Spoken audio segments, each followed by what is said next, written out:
Hello, everyone, and welcome back to another episode of The Learning Curve. I'm your host, Suchiata, and I am so thrilled you've joined us for episode 23. Today, we are diving deep into a topic that is absolutely buzzing in the world of pedagogy and edtech. We're talking about gamification in education.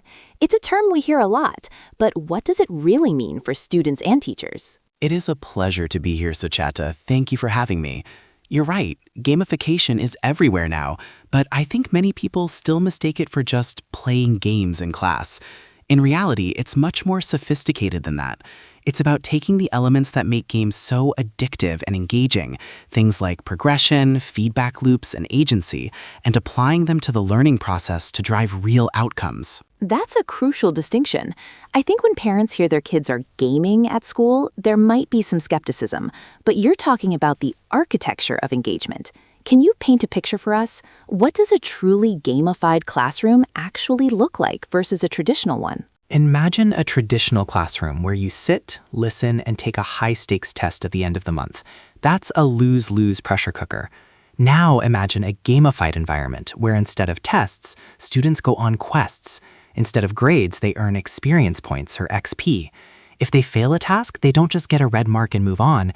They get to respawn and try again until they master the skill. It transforms failure from a dead end into a learning step. Respawning in math class? I love that. It takes away that paralyzing fear of being wrong, doesn't it?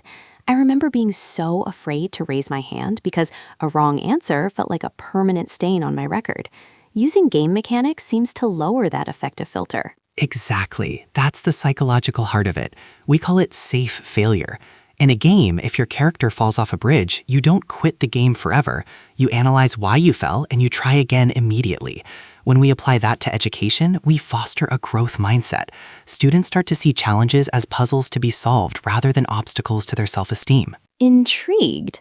That sounds wonderful in theory, but let's talk about the science. How does this actually affect engagement levels?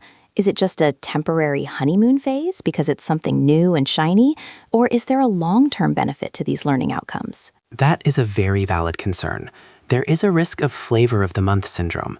However, the data shows that when gamification is tied to intrinsic motivation, not just stickers and leaderboards, the engagement is sustained.